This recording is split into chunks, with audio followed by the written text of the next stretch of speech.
हाय।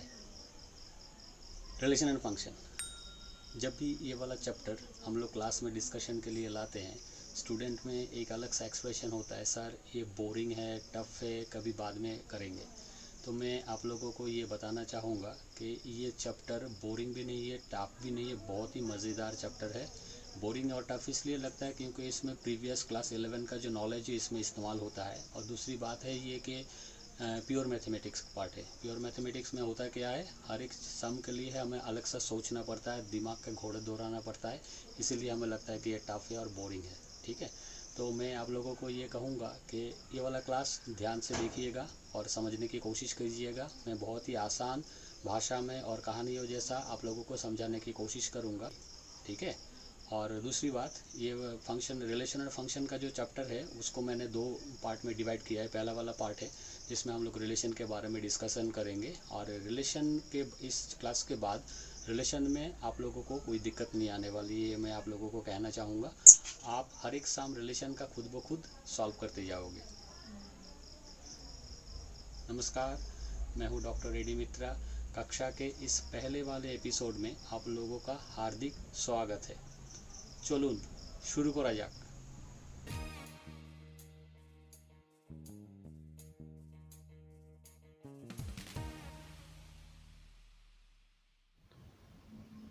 Okay, तो अभी हम लोग रिलेशन को लेकर शुरुआत करते हैं।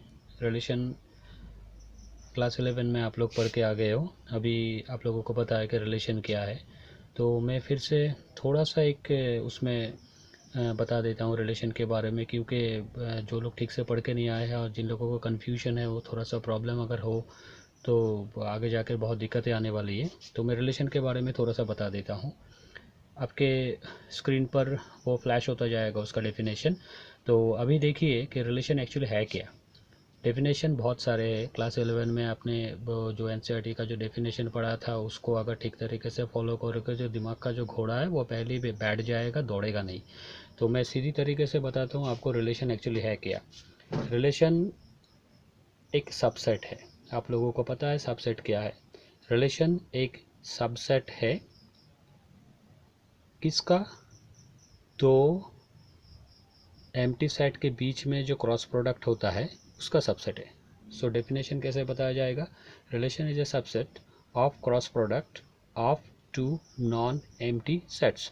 ये सारे किताबी बातें हैं, मैंने इसको और भी सीधा तरीके से आपको बताया कि रिलेशन एक सबसेट है, दो नॉन एम्प्टी सेट के बीच में अगर क्रॉस प्रोडक्ट किया जाए तो उसका सबसेट को हम रिलेशन कहते हैं। एक एग्जांपल देता हूँ, पूरी तरीके से क्लियर हो जाएगा रिलेशन को लेकर के, आपके बीच में कोई भी डाउट्स नहीं रहेंगे। देखिए क्या बात है। एक सेट में ले लेता हूँ ए, उसमें सपोज दो एलिमेंट है ए एंड बी।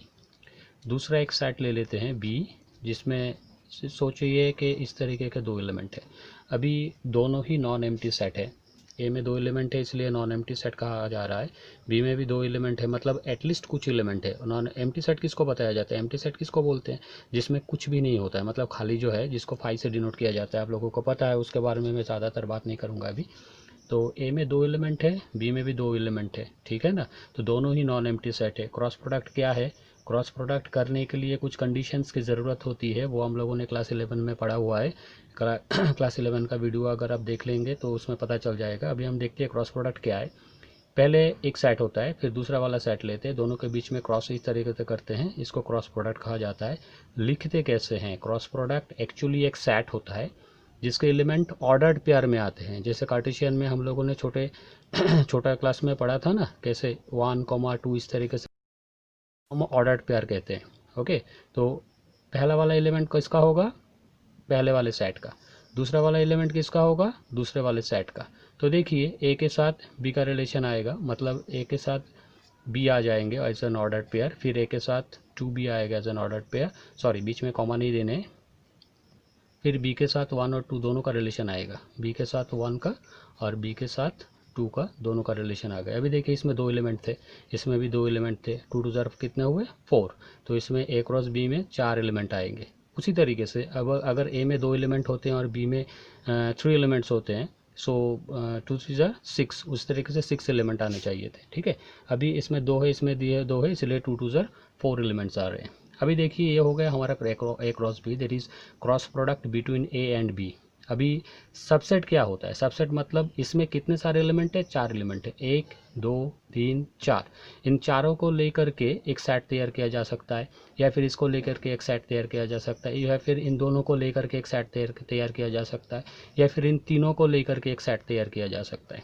ठीक है, ठीक है। देखिए मैं लिखता हूँ ऐसे, R1 एक सेट है जिसमें इन दोनों को लेकर के मैं लिखता हूँ A1 देन A2, हो गया, ये वाला एक सेट है। फिर दूसरा एक सेट मैं लिख रहा हूँ B1 को लेकर लिख रहा हूँ, और सोचिए A2 को लेकर लिख रहा हूँ, हो गया। तो अभी ये दोनों है क्या? R1 एंड R2 है क्या? R1 ए क्रॉस बी का एक सबसेट है, R2 ए क्रॉस बी का एक सबसेट है। उसी तरीके से आप कुछ और सबसेट भी तैयार कर सकते हो, एक के बाद एक, R2 R3 R4 R5, जिसको भी मन चाहे। इन चारों में से एक को भी ले सकते हो, दो को भी ले सकते हो, तीन को भी ले सकते हो, चार को भी ले सकते हो। इसी तरीके से जिसको भी मन चाहे एक एक करके, दो दो करके, तीन तीन करके आप अरेंज करके उनको ले सकते हो। R1 R2 R3 इस तरीके से आप लोग सबसेट तैयार करते जाओगे। ठीक है, तो R1 कहाँ से आ रहे हैं? ए क्रॉस बी के, बी में से दो एलिमेंट को लेकर के मैंने R1 का तैयार किया है। R2 क्या है? उसी तरीके से ए क्रॉस बी से मैंने दो एलिमेंट को लेकर के तैयार किया है। सो उसी तरीके से R3 क्या होगा? सोचिए मैं सिर्फ इसको ले रहा हूँ, B2 को ले रहा हूँ। ठीक है, तो इसमें एक एलिमेंट है। आपको आप में ये सोच आ सकती है कि सर हमेशा दो दो ही ले रहे हैं, सो दो दो ही आएंगे। नहीं, कुछ भी एक भी हो सकता है, दो भी हो सकता है, तीन भी हो सकता है, चार भी हो सकता है। इसमें चार से ज़्यादा तो नहीं ले सकते। तो हो गया। तो अभी पता करो, वो जो पहले मैंने डेफिनेशन बताया, एक सेट है, दोनों में मैंने क्रॉस प्रोडक्ट किया है, ये सारे एलिमेंट आ रहे हैं। अभी इनका जो एक एक टुकड़ा है, इन दोनों को लेकर के, इन दोनों को लेकर के, फिर इन दोनों को लेकर के, या फिर इन दोनों को लेकर के, या फिर इसको ही लेकर के। ठीक है, जो हम लोगों ने सबसेट तैयार किया है, सभी एक एक रिलेशन है। R1 भी एक रिलेशन है, R2 भी रिलेशन है, R3 भी रिलेशन है। क्यों रिलेशन है? जब डेफिनेशन फिर से जो है उसमें ध्यान दीजिए। डेफिनेशन में क्या बताया गया था? दो नॉन एम्प्टी सेट के बीच में अगर आप लोग क्रॉस प्रोडक्ट करोगे तो उनका हर एक सबसेट एक खुद ब खुद एक एक रिलेशन हो जाएगा। ठीक है, हो गया अभी? ठीक है, अभी क्लास 12 में हमें पढ़ना क्या है? ये सारे क्लास 11 के थे। क्लास 12 में हमें पढ़ना क्या है? क्लास 12 में पढ़ना है टाइप्स ऑफ रिलेशन। ठीक है, टाइप्स ऑफ रिलेशन। अभी टाइप्स ऑफ रिलेशन में क्लास 12 में हमें 5 रिलेशन के बारे में पढ़ना है। पहला वाला है ये जो मैं लिख रहा हूँ, एम्प्टी रिलेशन। ठीक है, फिर दूसरा वाला है यूनिवर्सल रिलेशन।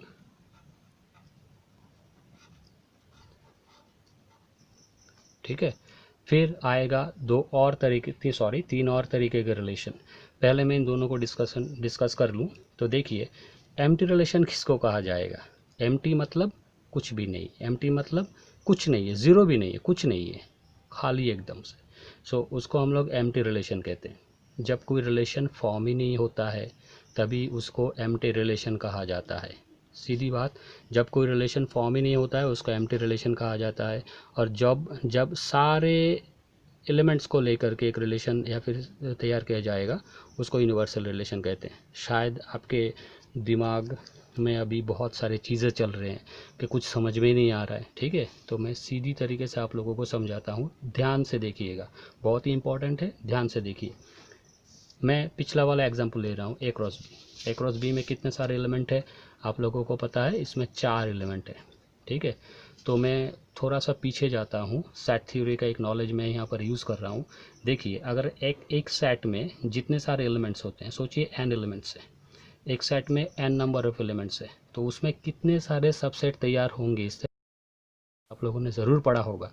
तो उसमें अगर एक सेट में n नंबर ऑफ एलिमेंट्स होते हैं, सो उसी सेट में से हम लोग 2 टू द पावर n, मतलब 2 के सर पे अगर n डाल दोगे, इतना सारा सबसेट्स आप तैयार कर सकते हो। समझ में आ रहा है ना? एक सेट में अगर n नंबर ऑफ एलिमेंट्स है, जिसको हम लोग कार्डिनलिटी नंबर कहते थे, n नंबर ऑफ एलिमेंट्स है, तो उसमें से हम लोग 2 to the power n number of subsets तैयार कर सकते हैं। इस हिसाब से ए क्रॉस बी में 4 एलिमेंट थे। ठीक है, तो उसमें हम लोग कितने सारे सबसेट्स तैयार कर सकते हैं? 2 टू द पावर 4, मतलब 16 नंबर ऑफ सबसेट्स तैयार कर सकते हैं। मैंने यहाँ पर कितने सारे सबसेट लिखे, सिर्फ 3, तो मतलब है आप लोग 16 नंबर ऑफ सबसेट्स यहाँ से तैयार कर सकते हो। समझ में आ रहा है, मतलब 16 नंबर ऑफ रिलेशंस आप लोग तैयार कर सकते हो। किसमें से, ए क्रॉस बी, जो एग्जाम्पल हमने ऊपर लिया था उसमें से। अभी ये जो 16 नंबर ऑफ सबसेट्स यहाँ पर आए हुए हैं, उसमें एक बात ध्यान दीजिएगा, इस 16 में से दो सबसेट एक अलग कैटेगरी का होता है और बाकी सारे 14 सबसेट्स एक अलग कैटेगरी का होता है। इसमें मैं थोड़ा सा और बताना चाहूँगा कि हर सेट में से जितने भी सबसेट्स आप तैयार करोगे, सोचिए 2 to the power n number of subsets तैयार हो गया किसी भी एक सेट में से, उसमें हमेशा 2 सबसेट्स अलग होंगे, जैसे कि यहाँ पर 2 सबसेट्स मैंने अलग कर दिए, और बाकी जो 2 to the power n minus 2 number of subsets है वो अलग होंगे। इनको बोला जाता है इम्प्रॉपर सबसेट, और इसको बोला जाता है proper subsets. Proper and improper, कुछ बात आई समझ में। प्रॉपर मतलब ठीक ठाक, और इम्प्रॉपर मतलब जो एक्चुअली सबसेट्स के कैटेगरी में नहीं आते हैं। ठीक है, डेफिनेशन के खातिर उसको हम लोग सबसेट बोल देते हैं, मगर एक्चुअली वो सबसेट्स के कैटेगरी में ठीक तरीके से बैठता नहीं है। प्रॉपर सबसेट मतलब एकदम से ट्रू सबसेट्स तैयार हो जाते हैं। इम्प्रॉपर मतलब जो एकदम से ट्रू सबसेट्स नहीं, मतलब डेफिनेशन के खातिर उनको हम लोग सबसेट्स बोलते हैं। ठीक है, अभी देखिए 16 सबसेट्स यहाँ पर तैयार हो गए थे, उसमें से 2 सबसेट्स क्या होंगे, इम्प्रॉपर सबसेट्स होंगे। 14 सबसेट्स क्या होंगे, प्रॉपर सबसेट्स होंगे। इन 2 सबसेट्स को लेकर के ही हमारा सारा प्रॉब्लम क्रिएट हो रहा है। इन 2 सबसेट कौन कौन से, पहला वाला ए क्रॉस बी में से 2 सबसेट्स ऐसे होंगे जिनको एक को हम लोग बोलते हैं फाई, मतलब उसमें कुछ है आएगा ही नहीं। सोचिए R3 हो गया, R4 मैंने एक लिया हुआ है, R4 को मैंने ऐसे लिख दिया है, ऐसा अंदर कुछ है ही नहीं। R4 क्या है, ए क्रॉस बी का एक सबसेट है, क्या है, कुछ नहीं है, खाली एकदम, अंदर कुछ नहीं है। ये वाला फाई है, समझ में आ रहा है आपको, ये वाला फाई है। मतलब जिस सबसेट में हमें पता है ना कि हर सेट में से जितने भी सारे सबसेट्स आते हैं उनमें 2 सबसेट होते हैं जिसको हम लोग इम्प्रॉपर सबसेट बोलते हैं। कौन कौन सा, एक तो है वो फाई जिसमें कुछ नहीं है, और दूसरा है वो खुद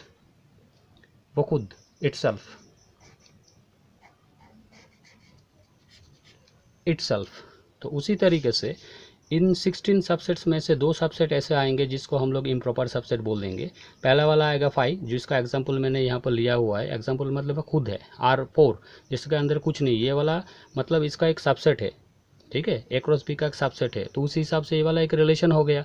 ठीक है, और दूसरा वाला जो है वो है खुद, मतलब ए क्रॉस बी इटसेल्फ, ये वाला खुद, मतलब चारों एलिमेंट को अगर आप एक सेट के अंदर डालोगे, जैसे कि मैंने यहाँ पर लिया हुआ है R5, सोचो एग्जांपल मैंने ऐसा लिया हुआ है A,1 फिर B,1 फिर A,2 फिर B,2।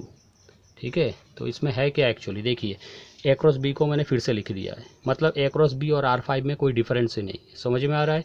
ये वाला भी रिलेशन है, तो देखिए मैंने ए क्रॉस बी को ही लिखा हुआ है जिसको मैं सबसेट बोल रहा हूँ, एक्चुअली ये खुद है, खुद ही खुद का सबसेट हो गया, और फाई जो है उसमें कुछ है ही नहीं, इसलिए इन दोनों को हम लोग इम्प्रॉपर सबसेट बोल रहे हैं। सो ए क्रॉस बी और फाई, ये फाई जो है इसको ही ये लोग एम्प्टी रिलेशन बोल रहे हैं, एम्प्टी रिलेशन। ठीक है, और ये R5 जो है इसको ये लोग यूनिवर्सल रिलेशन बोल रहे हैं। अभी शायद आप लोगों में पूरी कोई भी प्रॉब्लम नहीं होगी, पूरी तरीके से क्लियर हो गया है। तो हर क्रॉस प्रोडक्ट में 2 इम्प्रॉपर सबसेट या फिर 2 इम्प्रॉपर रिलेशन आप लोग बोल सकते हो घुमा फिरा के। तो 2 इम्प्रॉपर रिलेशन में से फाई जो रिलेशन होगा जिसमें कुछ नहीं है उसको हम लोग एम्प्टी रिलेशन बोलते हैं। और दूसरा वाला रिलेशन जिसमें सब कुछ आ रहा है, मतलब सभी एलिमेंट्स यहाँ पर ये से आ रहे हैं। देखिए बाकी जो R1 R2 R3 लिए थे उसमें किसी में 2 आ रहे हैं, किसी में 1 आ रहे हैं, किसी में शायद 3 आ जाएगा, इसमें 4 आ रहे हैं, मतलब कोई भी बाकी नहीं है, सभी को लेके आ गए हम लोग, इसलिए इसको यूनिवर्सल बोलते हैं, मतलब यूनिवर्स की तरह सभी कुछ इसमें आ गया है, तो इसीलिए इसको यूनिवर्सल रिलेशन कहा जाएगा। और दूसरा वाला जिसमें कुछ आ ही नहीं रहा है, पूरा खाली है, मतलब एक ऐसा रिलेशन है जिसमें कुछ है ही नहीं, ठीक है, उसको हम लोग एम्प्टी रिलेशन कहते हैं। हो गया। तो शायद क्लियर हो गया एम्प्टी रिलेशन और यूनिवर्सल रिलेशन क्या है। अभी जाके आप बुक्स में पढ़ोगे तो उसमें जो डेफिनेशन दिया हुआ है उसको पढ़ोगे तो कुछ समझ में नहीं आएगा, इसलिए मैंने पूरी तरीके से यहाँ पर समझा दिया। अब शायद आप लोगों को रिलेशन के बारे में, एम्प्टी रिलेशन और यूनिवर्सल रिलेशन के बारे में कोई भी दिक्कत नहीं रहा होगा। ओके, आगे बढ़ते हैं। अगर कुछ प्रॉब्लम आप लोगों के यहाँ पर आ रही है तो मेरे स्क्रीन पर मेरा व्हाट्सअप नंबर फ्लैश होता जाएगा कुछ देर बाद, कुछ ही टाइम बाद वो फ्लैश होता जाएगा। उसी में आप मुझे पूछो, मैं दूसरा एक थोड़ा सा छोटा वीडियो करके आप लोगों को भेज दूंगा पर्सनली, तो समझा करके कि अगर कोई भी कहाँ पर भी दिक्कत हो रही है वो वाला मुझसे पूछोगे तो मैं जैसे भी हो आप लोगों को समझा दूंगा, ठीक है। या फिर डिस्क्रिप्शन बॉक्स में मुझे लिखिए, मैं फिर से छोटा सा वीडियो तैयार करके भेज दूंगा। ओके, तो हो गया ये 2 रिलेशन कंप्लीट हो गया। बाकी जो 3 रिलेशन है अभी जो हम लोग पढ़ेंगे वो तीनों रिलेशन बहुत ही इंपॉर्टेंट रिलेशन है, ठीक है। उनको भी ध्यान से देखिएगा। एम्प्टी रिलेशन और यूनिवर्सल रिलेशन समझ में आ गए, मुझे पता है। तो ये रिलेशन जो आप समझ लिया है आप लोगों ने, ये वाला रिलेशन इतना ज़्यादा ध्यान में आता नहीं है। बाकी जो 3 हम लोग पढ़ेंगे वो बहुत ही इंपॉर्टेंट है। देखिए क्या है। पहला वाला जो रिलेशन है जिसको हम लोग रिफ्लेक्सिव रिलेशन बोलते हैं,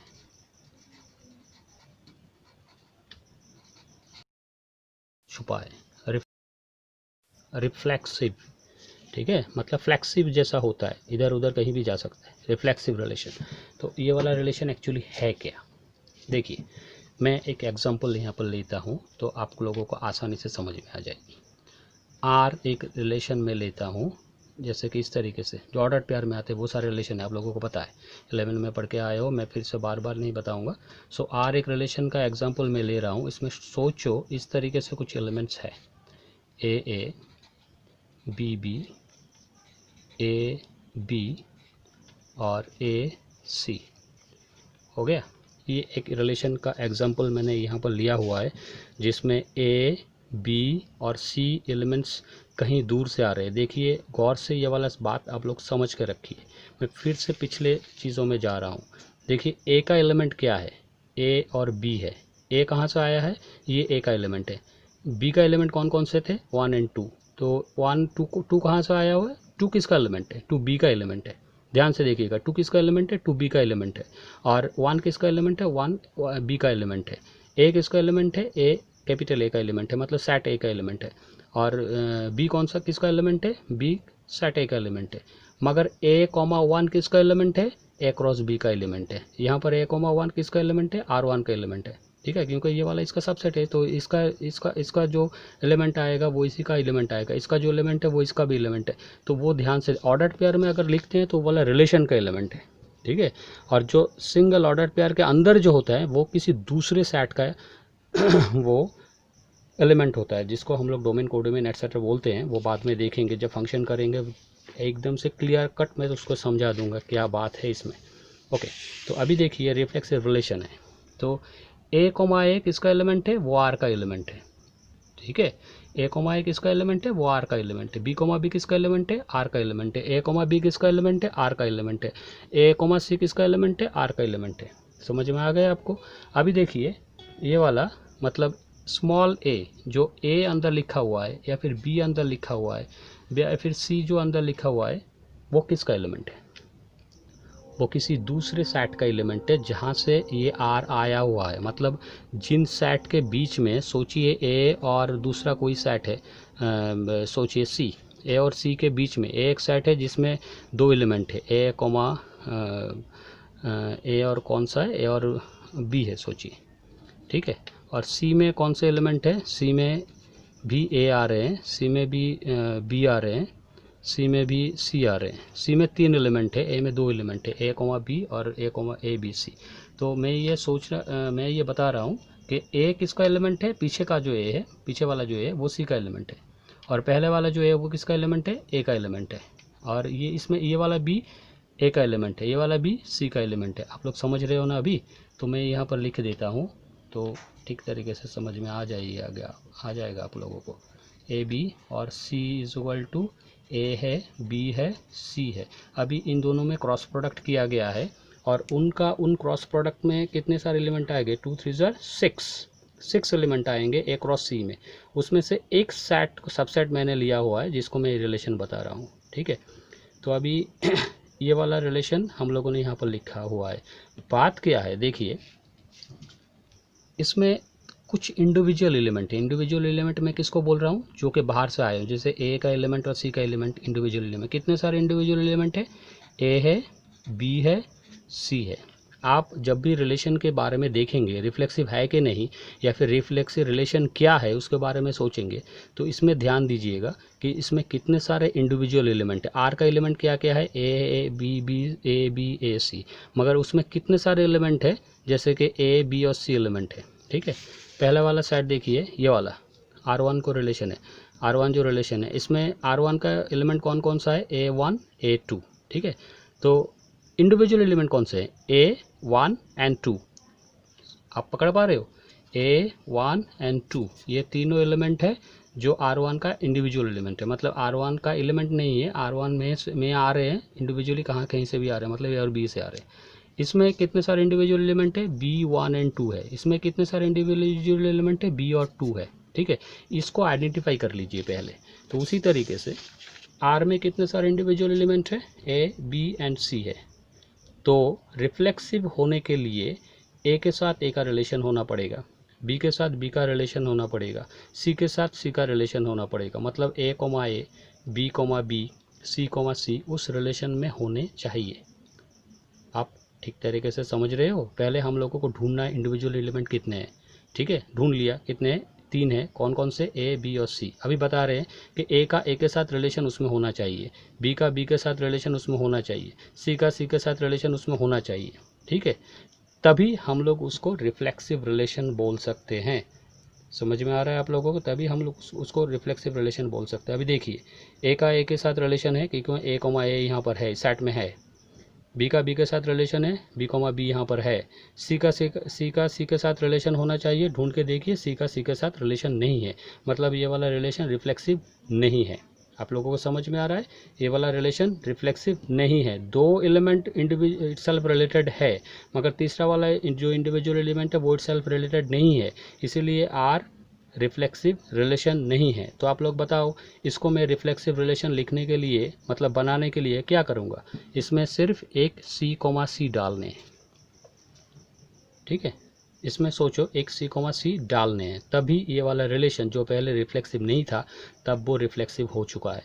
आपको समझ में आ रहा है अभी रिफ्लेक्सिव रिलेशन किसको कहते हैं, जिसमें सारे इंडिविजुअल एलिमेंट्स इटसेल्फ रिलेटेड होंगे। डेफिनेशन को गोली मारो, सिर्फ ये वाला समझ लो, क्योंकि डेफिनेशन आपको क्वेश्चन में पूछेगा नहीं, डेफिनेशन कहीं भी नहीं पूछेगा, मगर रिलेशन के जो मुद्दा है उस मुद्दे को समझना सीखिए।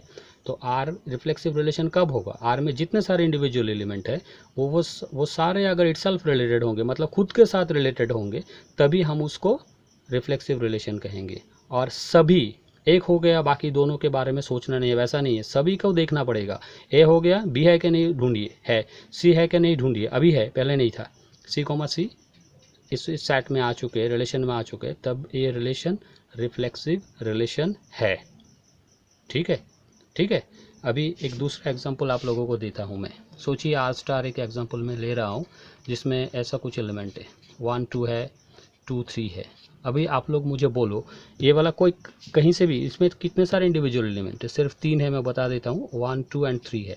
तो इसको अगर आप रिफ्लेक्सिव बनाना चाहो, ये रिफ्लेक्सिव है नहीं, दिखाई दे रहा है, तो ये वाला इसको रिफ्लेक्सिव बनाने के लिए क्या करना पड़ेगा, 1 के साथ 1 का रिलेशन होना चाहिए, 2 के साथ 2 का रिलेशन होना चाहिए, 3 के साथ 3 का रिलेशन होना चाहिए। मैं लिख लेता हूँ 1, 1 2, 2 and 3 हो गया। अभी ये वाला रिलेशन रिफ्लेक्सिव है, ढूंढने की ज़रूरत नहीं है। पहले ढूंढिए कितने सारे इंडिविजुअल एलिमेंट है, वो सारे एलिमेंट खुद के साथ रिलेटेड है कि नहीं, खुद के साथ रिलेटेड है, तो आंख बंद करके बता दीजिए कि ये वाला रिफ्लेक्सिव रिलेशन है। रिफ्लेक्सिव रिलेशन को हम लोग इटसेल्फ रिलेटेड भी बोलते हैं। ठीक है, समझ में आ रहा है, इटसेल्फ रिलेटेड। ओके, आप लोगों को समझ में आ गया है। बीच में आने के लिए सॉरी। अगर आप लोगों को लगे कि मेरा ये काम आप लोगों को पसंद आ रहा है और अच्छी तरीके से आप लोगों को टॉपिक समझ में आ रही है, तो ज़रूर वीडियो को लाइक और शेयर कीजिए दूसरे सोशल मीडिया प्लेटफॉर्म पर, जैसे कि फेसबुक, व्हाट्सएप पर, फिर ट्विटर पर भी आप इसको शेयर कर सकते हैं। और मुझे इससे मोटिवेशन मिलता रहेगा और दूसरे स्टूडेंट्स को भी इससे बहुत सारा हेल्प हो जाएगा। और वीडियो को ज़रूर लास्ट तक देखिए आप लोगों को बहुत अच्छा लगेगा और कुछ नया सा सीखने को मिलेगा। रिफ्लेक्सिव के बाद दूसरा रिलेशन आएगा, उसको बोला जाता है symmetric relation. Symmetric relation, symmetricity और सिमेट्रिक के बारे में आप लोगों को इस वर्ड का मीनिंग थोड़ा सा पता होगा, मतलब जो रिवर्स होता है उसी के साथ ही आता है। अभी देखिए फिर से वही वाला जो एग्जाम्पल है, एग्जाम्पल के थ्रू हम लोग उसको समझने की कोशिश करेंगे। सोचिए आर स्टार एक फिर से एक रिलेशन लेते हैं, वो कुछ ऐसा दिखता है, ए बी ए सी तरीके से दिखता है, ठीक है। अभी देखिए ये वाला रिफ्लेक्सिव भी नहीं है, तो क्यों रिफ्लेक्सिव नहीं है वो फिर से आप देख लीजिए और वीडियो में नीचे कमेंट ज़रूर कीजिएगा ये वाला क्यों रिफ्लेक्सिव नहीं है आर स्टार पहले। तो अभी देखिए इसको हम लोग सिमेट्रिक या फिर सिमेट्रिक नहीं है कैसे समझेंगे, सिमेट्रिसिटी एक्चुअली है क्या। यहाँ पर सिमेट्री का मतलब है रिवर्स रिलेशन, मतलब ए के साथ अगर बी का अगर कोई रिलेशन है सो बी के साथ ए का रिलेशन भी होना चाहिए। देखिए जब आप लोग क्लास 11 में रिलेशन पढ़ के आए थे तभी आप लोगों ने देखा था रिलेशन, जैसे कि इसमें कितने सारे एलिमेंट है, 3 एलिमेंट है। एलिमेंट को हम लोग कैसे लिखते हैं, जैसे कि A comma A R X का आर स्टार का एलिमेंट है, तो हम लोग लिखेंगे कैसे, A comma A that belongs to R star. उसी तरीके से A comma C belongs to R star, इस तरीके से लिखा जाता है। इसी तरीके से A comma B belongs to R star हम लोग ऐसे लिखेंगे, ऐसे लिखने का प्रोसीजर है। मगर जो इंडिविजुअल एलिमेंट जैसे कि ए है, ए किसी दूसरे सेट का एलिमेंट है जिससे डोमेन या फिर कोडोमेन वैसा है, मतलब आर स्टार जहाँ से आया हुआ है जिसका सबसेट है जिस क्रॉस का सबसेट होगा उसी का A B C etcetera element होंगे। छोड़िए ये वाला दूसरा चीज़ है।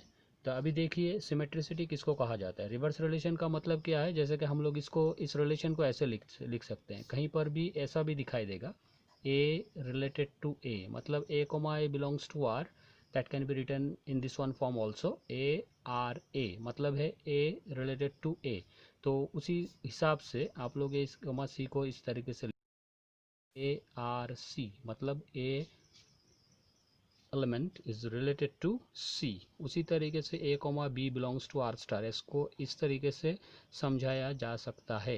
A आर बी मतलब A is related to B, R का मतलब है जो रिलेशन है वो किस तरीके से डिफाइन किया गया है वो इस तरीके से बता रहे हैं, A रिलेटेड टू B। अभी देखिए A के साथ A का रिलेशन है, A के साथ C का रिलेशन है, मतलब A लीड कर रहा है, हम लोग ऐसे बोलते हैं इसके साथ इसका रिलेशन है, A के साथ B का रिलेशन है। अभी सिमेट्रिक में बताया गया है, इसको अगर बोलेंगे तो नहीं समझ में आएगा, इसको मैं ले लेता हूँ। रिवर्स रिलेशन का मतलब क्या है, सी will also related to A, मतलब इसमें क्या बताया गया है, ए रिलेटेड टू सी। अगर हम लोग ऐसा भी लिखेंगे कि सी रिलेटेड टू ए तभी इसको रिवर्स रिलेशन कहा जाता है या फिर वाइस वर्सा रिलेशन कहा जाता है। तो उसी तरीके से इसमें आ जाएगा B will be related to A, तभी इसको सिमेट्रिक कहा जाएगा। इसका मतलब सीधा मतलब ये निकल के आ रहा है, अगर किसी रिलेशन में आप लोग देखोगे कि ए कोमा बी बिलोंग कर रहा है उसमें, तो उसी सेट के अंदर बी कोमा ए भी बिलोंग करने चाहिए, मतलब उसका जो रिवर्स है तो रिवर्स रिलेशन भी होने चाहिए, ठीक है। तो सिर्फ इसी के बारे में नहीं, अभी देखिए कि इसमें जितने सारे एलिमेंट है सभी का रिवर्स होना चाहिए। ए कोमा ए मतलब A is related to A, तो उल्टा होना चाहिए ए रिलेटेड टू ए, वही है, ये खुद का ही रिलेशन है, मतलब इसको उल्टा करेंगे तो यही मिलेगा।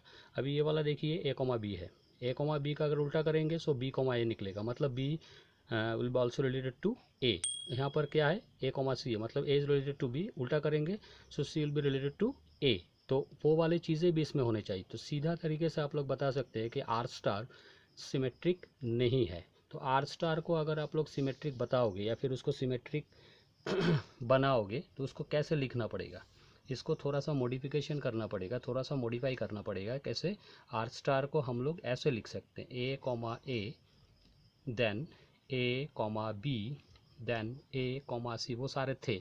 तो इसका तो रिवर्स हो गया, ए कॉमा वो खुद ही है, इसको ज़्यादा फिर से लिखने की ज़रूरत नहीं है, क्योंकि एक ही सेट में हम लोग 2-3 बार एक ही चीज़ें नहीं लिखते हैं, एक ही बार लिखने का तरीका है। सो ए कॉमा बी का रिवर्स रिलेशन आएगा बी कॉमा ए, उसी तरीके से ए कॉमा सी का रिवर्स रिलेशन आएगा सी कॉमा ए। अब जाके ये वाला क्या हो गया, सिमेट्रिक हो गया। तो देखिए दोनों रिलेशन सेम ही नहीं है। ये वाला आर स्टार था, इसको मैं आर स्टार डैश कर देता हूँ।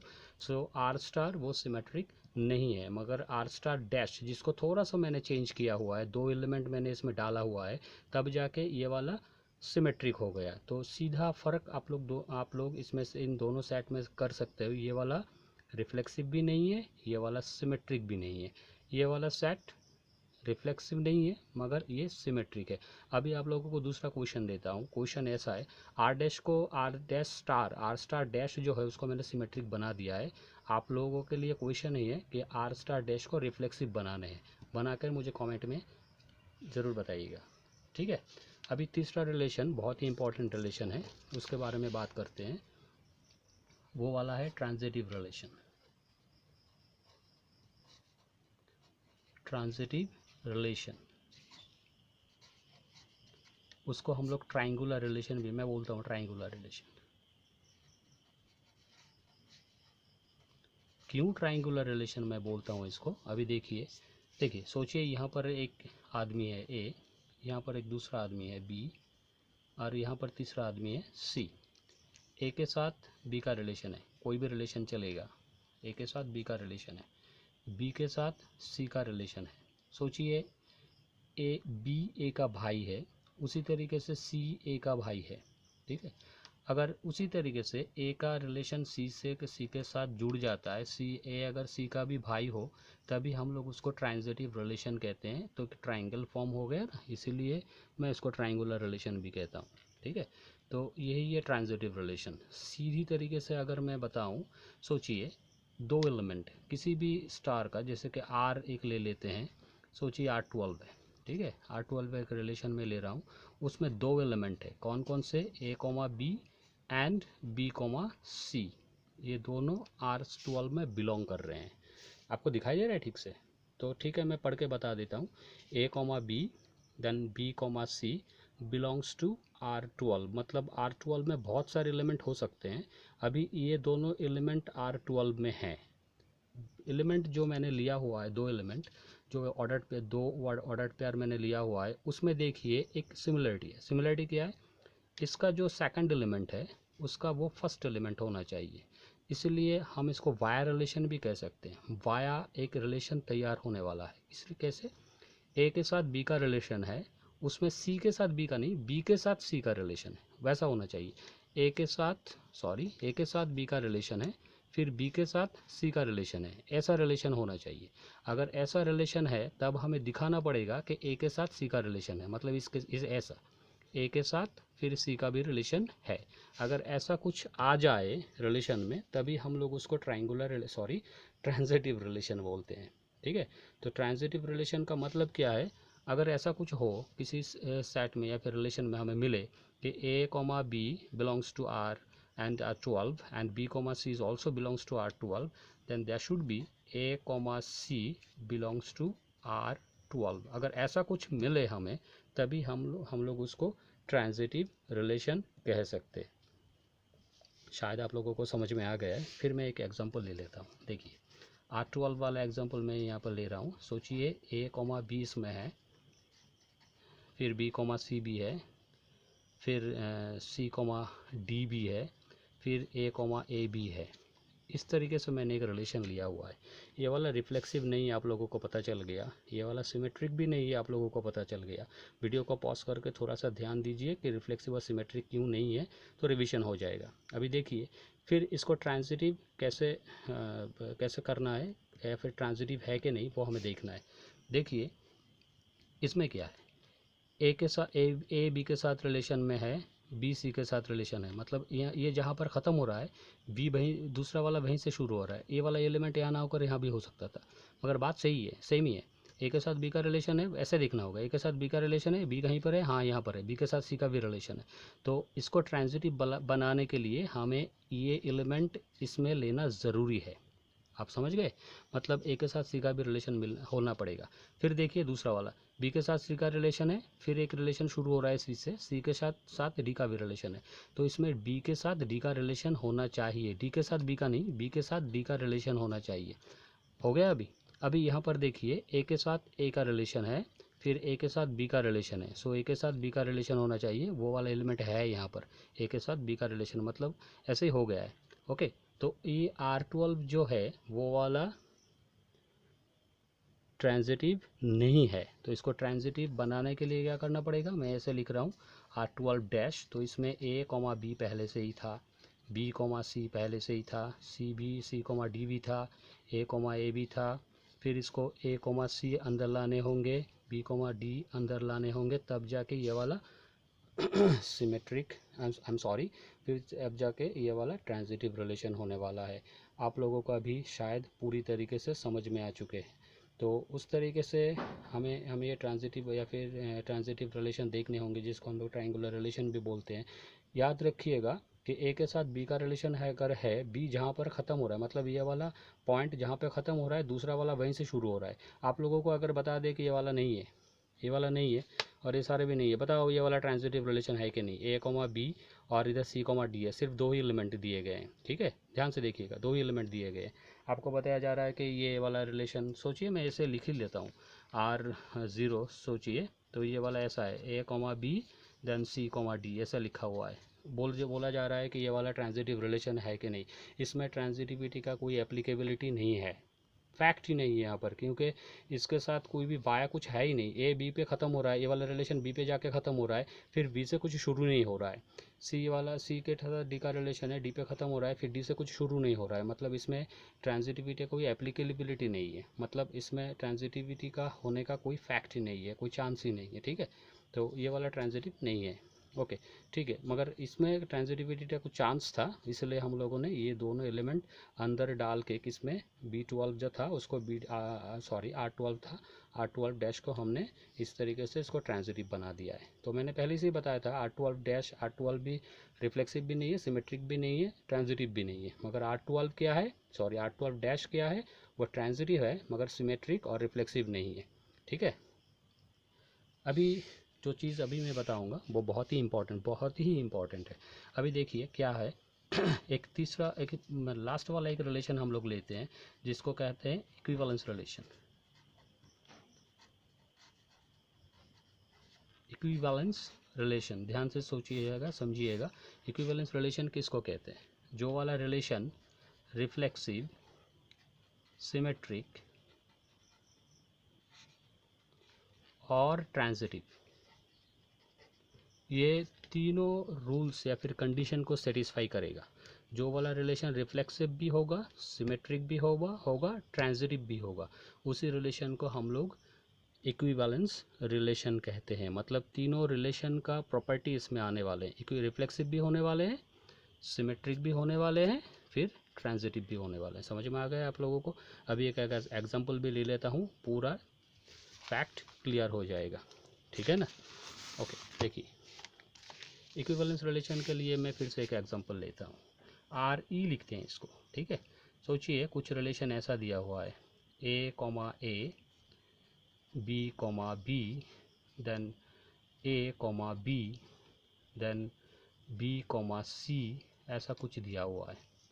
समझ में आ रहा है आपको। मैं इसको कंप्लीट नहीं कर रहा हूँ, यहाँ पर ब्रैकेट डाल नहीं रहा हूँ, मैं कुछ और एलिमेंट इसमें लिखूंगा। देखिए ये वाला रिफ्लेक्सिव भी नहीं है, सिमेट्रिक भी नहीं है, ट्रांजिटिव भी नहीं है। अभी देखिए इसमें कितने सारे इंडिविजुअल एलिमेंट, मैं फिर से बता रहा हूँ, इंडिविजुअल एलिमेंट को ढूंढना सबसे बड़ी बात है। इसमें कितने सारे इंडिविजुअल एलिमेंट है, A है, B है और C है। तो रिफ्लेक्सिव होने के लिए क्या होना होगा, A के साथ A का रिलेशन होना होगा, B के साथ B का, C के साथ C का। तो RE को मैं फिर से लिख ही लेता हूँ। सो A के साथ A का रिलेशन होना चाहिए, मतलब A कॉमा A होना चाहिए, जो कि एक्चुअली है यहाँ पर। दूसरा रिलेशन क्या था, B कॉमा B भी होना चाहिए, तो B कॉमा B यहाँ पर होना चाहिए, फिर C कॉमा C भी यहाँ पर होना चाहिए। अभी देखिए ये वाला रिलेशन जो RE था, उसमें हम लोगों ने दो चीज़ें डाले हुए हैं, तब जाके, और बाकी दोनों भी लिख लेता हूँ मैं A कॉमा B था, B कॉमा C था, ओके सॉरी, मैंने एक ही एलिमेंट डाला हुआ है सी कोमा सी, ए कोमा ए, बी कोमा बी दोनों है इसमें, सी कोमा सी मैंने डाला हुआ है, तब जाके ये वाला रिफ्लेक्सिव हो गया। अब इसको कंप्लीट नहीं करते हैं।